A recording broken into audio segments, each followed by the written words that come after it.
Yasa wang'io wechego mag somo. Migao mar somo yango ni somo ariyo kende magin kwano kod achiel kuom somo mag dhok madhi bedo mochuno ne jopuonjre matimo penj mar klas 12 higani. Ewi somo ariyogo, NEC dhi medo duoko mamoko mag Sabjekt 5 ma japuonjre otime maber. Ma opogre kod higni machien mane jopuonjre timo somo 5 ma ochuno. Jofwambo mar Youth Mondi nochopo e nyasi mane otelie kod jatend migao mar somo mar twak ewi kaka penj madongo owinjo bedie pachoka.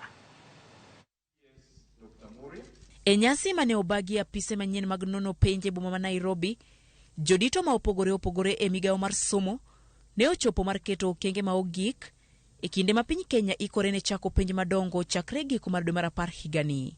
Ka emane jatend migao mar somo golie chik ni giyie mar tiyo kod paro mane ogol kod aput mar somo ni somo ariyo kende ema owinjo bed ma ochuno ne jopuonjre mag klas 12. Magi gin somo mag kwano kod achiel kuom somo mag dhok kata language, mamoko 5 ma owinjo kel kwan nyaka 7 ibiro yier ma jopuonjre otime maber mokalo.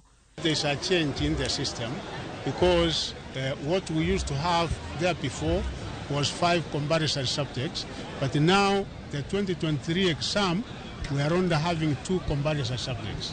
That is mathematics and one of the languages. From PP1 we have the 2 languages. That is, we have English language and we also have Kiswahili. So it really depends if one does well in this particular subject, then that is what we will be able to take into account. Jatatije mar duol mandiko jopuonje pachoka Nancy Masharia okoni gise yango ma ok tin ne jopuonje 1,100 mabiro konyo e penj ma higani.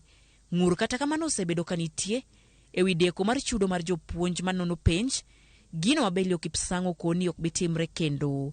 We apologize for the delays that may have arisen in the last examination cycle, mainly in terms of payments of our contracted professional staff, and want to assure you that going forward we are adequately resourced and that we shall be able to take care of all the requirements and make sure that our staff who will be in this particular exercise are paid at the right time for the work that they will have done. Kaka chiel kuom yore mag rito penjgo, omed container mag kano penj 82 kendo koro penj biro bed ka ikawo diriyo e odiochieng' kowuok e containers go. Jagoro maongirore e migao mar arita Ramogi Molo, ma bende ne oyuoro e nyasino, ne okoni giseketo ikruok makare mar kedo kod El Nino kachiel kod nok mar arita e gwenge kaka mar Sabjekt e kinde ma penj chiegni chakore.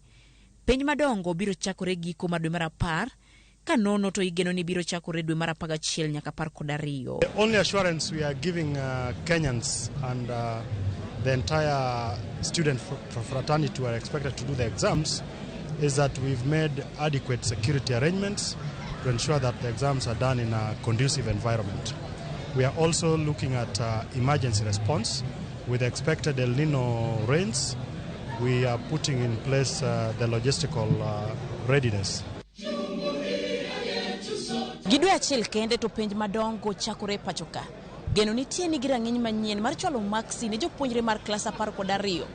Kwan mar jopuonjre gi mabiro donjo e mbalariany biro medore chak higa manyien. Judith Omondi, Ramogi TV, Nairobi. Odhi Nyamira, riwruok mar jochiw thieth e kaunti ma